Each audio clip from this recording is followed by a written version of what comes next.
అధ్యక్ష, ఈ loan apps దాని గురించి మీరు క్వశ్చన్ డిస్కషన్ కూడా పెట్టాలని చెప్పినందుకు మీకు ధన్యవాదాలు అధ్యక్ష. ఎందుకంటే చాలా చాలా ఇంపార్టెంట్ సబ్జెక్ట్. కేవలం మన రాష్ట్రంలోనే కాదు అధ్యక్ష, దేశంలోనే ఇది one of the biggest and deadliest scam అధ్యక్ష.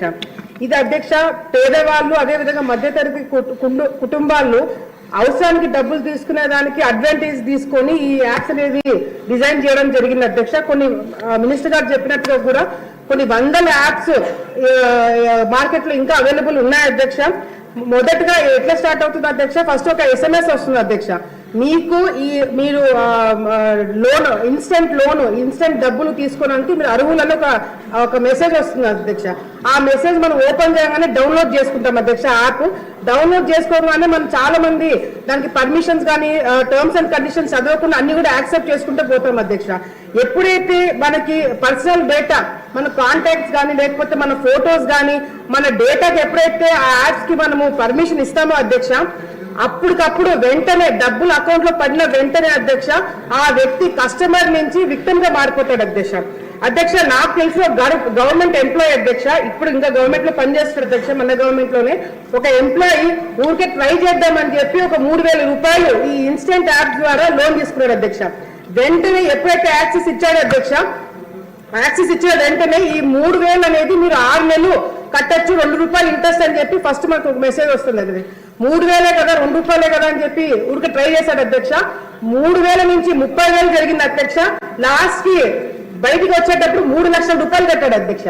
3 లక్షల రూపాయలు ఇన్స్టెంట్ ఈ స్కామ్ కింద ఇతను 3 లక్షలు కట్టి ఇంకా నాకు చేత కాదని ఫోన్ నంబర్ మార్చుకొని కంప్లైంట్ ఇచ్చిన తర్వాత ఆగిపోయిన అధ్యక్ష. అది కూడా 3 లక్షలు కట్టకపోతే ఆల్రెడీ ఇతని ఫోటోలు, ఈ ఫోన్ లో ఉన్న కుటుంబ సభ్యుల ఫోటోలు, కూతురు ఫోటో, మనవరాల ఫోటోలు అన్ని కూడా మార్క్ చేసి వాళ్ళ కాంటాక్ట్స్ లో ఉన్న వాళ్ళ కుటుంబ సభ్యులకి, ఫ్రెండ్స్ కి అందరికీ కూడా పంపించి బెదిరించే కార్యక్రమం చేశారు అధ్యక్ష. ఇది జస్ట్ ఒక చిన్న ఎగ్జాంపుల్ మాత్రమే అధ్యక్ష. మన రాష్ట్రంలో మంత్రి గారు చెప్పినట్టుగా మరి 8 మంది సూసైడ్ చేసుకున్నారు అధ్యక్ష. ఇది కూడా కేవలం వాళ్ళు వచ్చి కంప్లైంట్ ఇచ్చి మనకు తెలిసిన విషయాలే అధ్యక్ష. తెలియని కంప్లైంట్లు ఇంకా కేసులు చాలా ఉన్నాయి అధ్యక్ష. మరి దీని మీద చాలా చాలా పెద్ద చర్చ జరగాలి అధ్యక్ష. అంతేకాకుండా అధ్యక్ష మాట్లాడదాం అయిపోయింది అధ్యక్ష. 2 పాయింట్స్ అధ్యక్ష.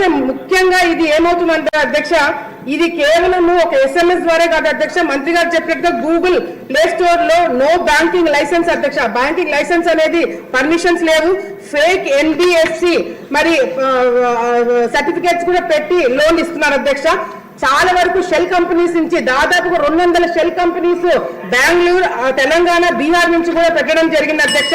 ఒక చిన్న పాయింట్ అధ్యక్ష, ముఖ్యంగా సైబర్ పోలీస్ స్టేషన్స్ అనేది ప్రతి ఒక్క జిల్లాలో ఒకటి ఏర్పాటు చేయాలి అధ్యక్ష. ఎందుకంటే ఎక్కువ క్రైమ్స్ పెరిగిపోతున్న దాంట్లో ముఖ్యంగా సైబర్ క్రైమ్స్ ఉన్నాయి కాబట్టి ఇది కాన్స్టిట్యున్సీ వైపు రాకుండా జిల్లా వైపు స్టాప్ అయ్యేట్టుగా చర్యలు తీసుకోవాలని చెప్పి తెలియజేసుకుంటూ మిగతా విషయాలు రేపు కూడా డిస్కస్ చేయాలని కోరుకుంటున్నాను అధ్యక్ష.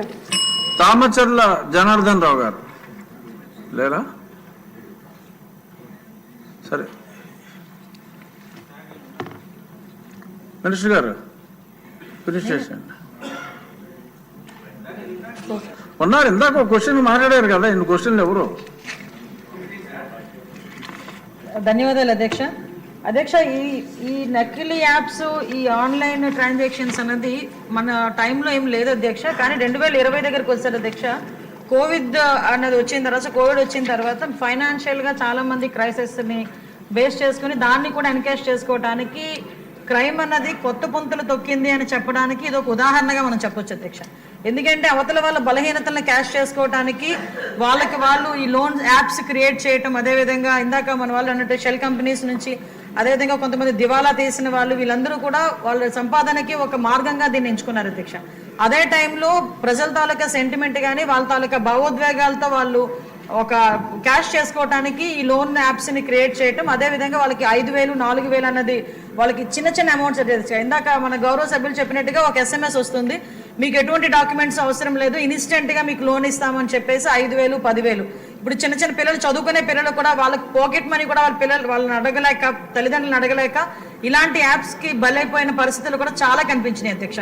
ఇటువంటి సందర్భంలో అధ్యక్ష వాళ్ళకి ఆ యాప్ వచ్చిన తర్వాత ఇంకా వాళ్ళకి వెంటనే ఒక నోటిఫికేషన్ వచ్చేస్తుంది, వాళ్ళు అగ్రీ కొడతారు అధ్యక్ష. అగ్రీ కొట్టిన వెంటనే వీళ్ళ కాంటాక్ట్స్ అన్ని వాళ్ళ హ్యాండ్ ఓవర్లోకి వెళ్ళిపోతాయి, వీళ్ళ గ్యాలరీ మొత్తం వాళ్ళ హ్యాండ్ ఓవర్లోకి వెళ్ళిపోతుంది. సో ఇందాక మన గౌరవ సభ్యురాలు చెప్పినట్టు 3,000 నుంచి 3 లక్షల వరకు ఆగిపోయిందండి. ఇంకా అదృష్టం అధ్యక్ష. ఒక్కసారి కనుక లోన్ యాప్ లో డబ్బులు తీసుకుంటే వాడికి చావైన శరణ్యం అధ్యక్ష. అంతకుమించి అక్కడ నెవర్ స్టాప్ అన్నమాట అది. ఎందుకంటే వాళ్ళు అడుగుతూనే ఉంటారు, అడిగింది ఇవ్వకపోతే, టైంకి ఇవ్వకపోతే వెంటనే కాంటాక్ట్ లిస్ట్ లో ఉన్న వాళ్ళందరికీ ఈ ఎంఐ పోలీసులకు దొరికారని, తప్పుడు పనులు చేస్తూ పోలీసులకు దొరికారను, మార్పుడు ఫొటోస్ పలానా వాళ్ళకి పంపిస్తామని ఇది తట్టుకోలేక చాలా మంది సూసైడ్ చేసుకున్న పరిస్థితి కూడా కనిపిస్తుంది. వారి మీద చర్యలు తీసుకోలేరా? ఆల్రెడీ అందరి మీద కూడా ఇప్పుడు మనం వాళ్ళు ఎవరైనా దొరికిన తర్వాత కూడా అధ్యక్ష సుమారుగా దగ్గర 199 మందిని ఈ రోజు అరెస్ట్ చేశాం అధ్యక్ష. వాళ్ళని అరెస్ట్ చేయడమే కాదు అధ్యక్ష, వాళ్ళందరూ కూడా రిమాండ్కి వెళ్తారు అధ్యక్ష. 306 కానీ 307 కానీ వెళ్లే పరిస్థితులు వాళ్ళందరికీ కూడా చట్టాలైతే చాలా కట్టుదిట్టమైనవి అధ్యక్ష. ఎంత చట్టాలు మనం కఠినతరం చేసినా వాళ్ళ తాలూకా టెక్నాలజీ బేసెస్ పెట్టుకుని ఇంకొంచెం మనం ఒక స్టెప్ వేస్తే వాళ్ళకు 10 స్టెప్ల ముందు ఉంటున్నారు అధ్యక్ష. ఆఖరికి ఇలాంటి లోన్ యాప్ లో కానీ సైబర్ క్రైమ్ లో కానీ బలైపోతున్న వాళ్ళు చదువు లేని వాళ్ళు బలైపోయారంటే ఒక అర్థం ఉంది అధ్యక్ష. చదువుకున్న వాళ్ళు కూడా ఈవెన్ వాళ్ళకి ఎలాంటి ఫోన్లు కాల్స్ వస్తాయంటే అధ్యక్ష, మీకు ఒక ప్యాక్ వచ్చింది మీ ఇంటికి, ఫ్లిప్కార్ట్ లో మీరు ఏదో ఆర్డర్ చేశారు, అందులో గాంజా ఉంది, ఇది మహారాష్ట్ర నుంచి వచ్చింది, మహారాష్ట్ర పోలీసులు మీరు రావాలి, ఇంత అమౌంట్లు కట్టాలి. ఈ మధ్యన ఏదో బిట్ కాయిన్స్ అని చెప్పి ఏదో వింటున్నాను అధ్యక్ష. అదొకటి, అది పెద్ద స్కామ్. డాక్టర్లు సైబర్ క్రైమ్ దీని మీద రేపు చేయాలి అధ్యక్ష. దీని మీద ఒక చర్చ జరగాలి, జనాలు కూడా అవేర్నెస్, ప్రజలు కూడా అవేర్నెస్ క్రియేట్ అవ్వాలి. కాబట్టి దానికి మీరు అనుమతించినందుకు ప్రత్యేకంగా మీకు ధన్యవాదాలు తెలియజేసుకుంటున్నాను అధ్యక్ష. Question number 314. యాక్చువల్గా ఇది టిడ్కో గృహాలకు సంబంధించి మొన్న చాలా డీటెయిల్డ్ డిస్కషన్ అయింది సార్. ఇంకా దాని మీద ఇన్ని ప్రశ్నలు అలౌ చేయవలసిన అవసరం లేదు. మొదటి ప్రశ్నకి అవును అధ్యక్ష, రెండవ ప్రశ్నకి డీటెయిల్స్ ఇవ్వడం జరిగింది, మూడవ ప్రశ్నకి కమిటీ వేసి దాని మీద ఎంక్వైరీ చేసి యాక్షన్ తీసుకుంటామని గతంలో చెప్పడం జరిగింది అధ్యక్ష. ఆ విధంగా చేయడం జరుగుతుంది అధ్యక్ష. దీని మీద డిస్కషన్ అనవసరం, అందుకని ఇది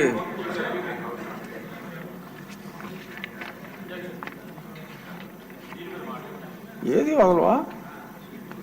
మొన్నే కదా డిస్కషన్ అయింది దీని మీద, గంట సేపు చర్చించాము టిడ్కో గృహాల మీద. సరే 1 minute కంప్లీట్ చేయాలి. ధన్యవాదాలు అధ్యక్ష. రాష్ట్ర వ్యాప్తంగా కూడా పట్టణంలో ఉన్నటువంటి పేదవాళ్ళందరికీ కూడా ఇళ్లు నిర్మించాలని చెప్పిన ఆలోచనతో 14-19 కాలంలో గౌరవ ముఖ్యమంత్రి ఉన్నటువంటి చంద్రబాబు నాయుడు గారు ఈ టిట్కో ఇళ్ళు అనేటువంటి దాన్ని ఇవ్వడం జరిగింది సార్. అందులో భాగంగా మా కొవ్వూరు నియోజకవర్గానికి సంబంధించి కూడా 480 ఇళ్లు అప్పట్లో ఇవ్వడం జరిగింది సార్. అది డబుల్ బెడ్రూమ్ ఉన్నటువంటి 240, సింగిల్ బెడ్రూమ్ ఉన్నటువంటి 240 ఇవ్వడం జరిగింది సార్. అది సెంట్రల్ గవర్నమెంట్, స్టేట్ గవర్నమెంట్ ఇచ్చేటువంటిది కాకుండా లోకల్ గా లబ్ధిదారులు కూడా 3,65,000 రూపాయలు బ్యాంకుల్లో లోన్లు తీసుకుని ఇవ్వడం జరిగింది సార్. వాళ్ళ కంట్రిబ్యూషన్ గా కూడా ముందుగా 50,000 రూపాయలు కూడా ఇచ్చారు సార్. టోటల్ గా 7,15,000 రూపాయలు అయింది సార్. అది ఇప్పటి వరకు కూడా 85% కంప్లీట్ అయింది సార్. మిగతా ఈ యొక్క గడిచినటువంటి 19-24 కాలంలో ఉన్నటువంటి ప్రభుత్వం ఏదైతే ఉందో వాళ్ళు పూర్తిగా కూడా విజ్ఞప్తి అండి, ఎక్కడికక్కడ గ్రూపులుగా మాట్లాడుకుంటున్నారు. దయచేసి తప్పనిసరి అయితే బయటికి వెళ్ళి మాట్లాడుకోండి. నరేంద్ర కుమార్ గారు బయటికి వెళ్ళి మాట్లాడుకోండి. పూర్తిగా కూడా 19-24 కాలంలో ఈ యొక్క ఇళ్ల మీద పూర్తిగా నిర్లక్ష్యానికి గురి చేయడం కారణంగా లబ్ధిదారులంతా కూడా చాలా ఇబ్బంది పడతా ఉన్నారు సార్. ఒక పక్కన ఎవరైతే పేదవాళ్ళు ఇళ్లు ఉన్నారో వాళ్ళంతా కూడా అద్దెలకు బయట ఉంటున్నారు సార్. తిరిగి అటు బ్యాంక్ లోన్లు తీసుకున్నారు సార్. ప్రతి నెల కూడా ఇటు ఇంటికి అద్దె చెల్లించుకోవడంతో పాటు బ్యాంకుని కూడా వాళ్ళు వాయిదాలు కట్టాలని చెప్పని నోటీసులు ఇస్తా ఉంటే కూడా చాలా ఇబ్బంది పడుతూ ఉన్నటువంటి పరిస్థితి ఉంది సార్. అక్కడ ఇంకా కూడా ఇంటర్నల్ రోడ్స్ కానీ, డ్రైన్స్ కానీ, వాటర్ ఫెసిలిటీస్ కానీ, ఎలక్ట్రిసిటీ కానీ ఇవన్నీ కూడా కంప్లీట్ చేయవలసిన అవసరం ఉంది సార్. కాంట్రాక్ట్ ఎవరైతే ఉన్నారో వాళ్ళు గతంలో ఇచ్చినటువంటి రేట్ల కంటే కూడా ఇప్పుడు ఆ రేట్లకి మేము చేయలేము, అదనంగా మాకు 30% ఇస్తే తప్ప చేయలేమని చెప్తున్న పరిస్థితి ఉంది సార్. పట్టణంలో పేద ప్రజలందరూ కూడా మన ఎన్డీఏ కోటింగ్ వచ్చిన తర్వాత వెంటనే ఇస్తామని చెప్పని కూడా అక్కడ ఎదురు చూస్తున్న పరిస్థితి ఉంది సార్. కాబట్టి మంత్రివర్యులు సాధ్యమైనంత తొందరగా వాటిని పూర్తి చేసి వాళ్ళకి ఇచ్చేలాగా చూడాలని చెప్పని, గత ప్రభుత్వం దీని మీద జరిగినటువంటి అవినీతి మీద కూడా పూర్తి దర్యాప్తు చేయాలని చెప్పని తమ ద్వారా మంత్రివర్యుని కోరుతా ఉన్నాం సార్. డిస్కస్ చేసిన సబ్జెక్ట్ నే మళ్ళీ డిస్కస్ చేస్తా ఉంటే సభ ముందుకు వెళ్ళదండి. దయచేసి సభ్యులు ఏళ్ళెత్తటం మానేయండి.